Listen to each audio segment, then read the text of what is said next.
And so, hello. Ito nga pala, ano ko lang yung product ko. Wait nyo na lang po siya sa TikTok shop. So, ito yung isa kong product, yung Sakura Keychain. Yan. So, sa ngayon, meron lang ako nitong 5 pieces. Kasi bihira ako makagawa. Kaya 5 pieces lang yung nagawa ko. Yan. This is for 50 pesos. Marireceive nyo siya with plastic. With OPP plastic. Yan. So, again, this is 50 pesos.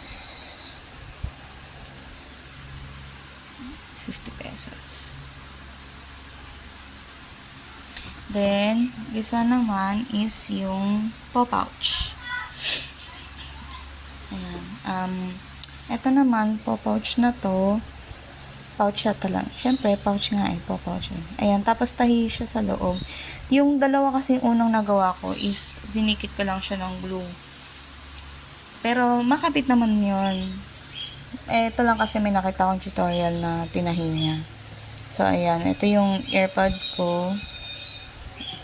Regalo ni Papa Joms. Ng aking asawa. Ayan. So, yun. Ayan siya. Pouch. Nakitan lang ako kasi sa mga mahihilig sa aso dyan. Ayan. And, may nakita din ako na yung lagayan nung plastic nung para sa mga poops ng doggy. Ayan. So, tatry kong gumawa din nun. May nag-recommend din sa akin, ay nag-suggest pala na kung makakagawa daw ako ng damit ng mga aso, ganun, or pusa. Tatry natin kasi mahirap kasing gumawa ng wearables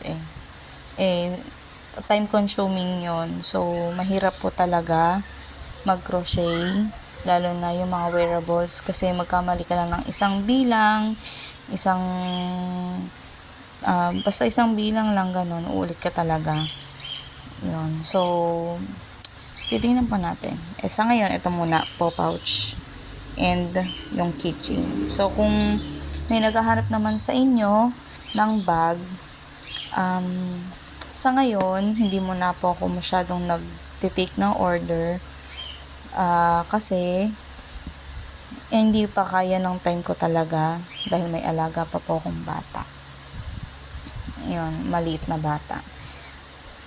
So, kung ano lang po talaga yung aking mailalabas ngayon, eto 4 na piraso lang yung meron ako. Kasi yung isa nito, yung pang-5, isasama ko dun sa bag na may-ari na po nun.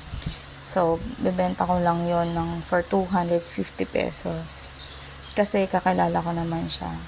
Pero, kung tutuusin yung bag daw na yon, sabi, dun sa orientation na inatenan ko for crocheters, halagang 250 yung bag lang without this. So, this one is 100 pesos pala, sorry. 100 pesos ko to binibenta and okay daw yung price ko para dito. So, yun lang. And, see you on TikTok shop. Bye!